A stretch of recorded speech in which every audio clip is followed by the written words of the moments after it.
మాకైతే చలి మొదలైంది. చలి మాత్రమే కాదండి, ఒళ్ళు విరగలాగిపోతుంది, మంటలు పుట్టేస్తుంది, డ్రై అయిపోతుంది.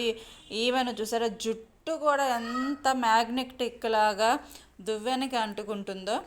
దువ్వుకుంటూ ఉంటే దువ్వెనకి అంటుకుపోతుంది, చేతులకు అంటుకుపోతుంది, ఫేస్కి అంటుకుపోతుంది. ఇలాంటి ఇన్సిడెంట్స్ మీకు కూడా జరుగుతాయి ఎప్పుడన్నా? ఇలాగ మీకు జుట్టు అంటుకుపోతూ ఉంటుందా? మాకైతే వింటర్ స్టార్ట్ అయిపోయింది.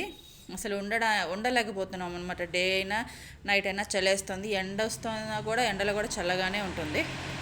మా చిన్నప్పుడైతే చేతి పైన వెంట్రుకలు ఉంటాయి కదా, అవి ఇలాగా నిక్కపరుచుకొని లేచేవన్నమాట. స్కేల్ పెట్టినా కూడా అలా పైకి లేస్తూ ఉంటాయి. మీరు అటువంటివి ఎప్పుడైనా ట్రై చేశారో? దువ్వెనలకు మనం తలలో దువ్వెన పెట్టి దూకున్న తర్వాత చేతి పైన అట్లా పైన మూవ్ చేసామనుకోండి, జుట్టు కూడా పైకి లెగుస్తూ ఉంటుంది. మీరు ఎప్పుడైనా గమనించారు? ఇప్పుడు అంటే చేతికి వెంట్రుకలు లేవలేండి, అవి న్యాచురల్గానే ఊడిపోయాయి.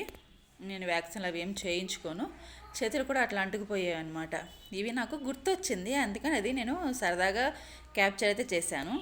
నా వీడియో లైక్ చేయట్లేదండి, షేర్ చేయట్లేదు, సబ్స్క్రైబ్ అయితే చేయట్లేదు. చెయ్యండి అబ్బా.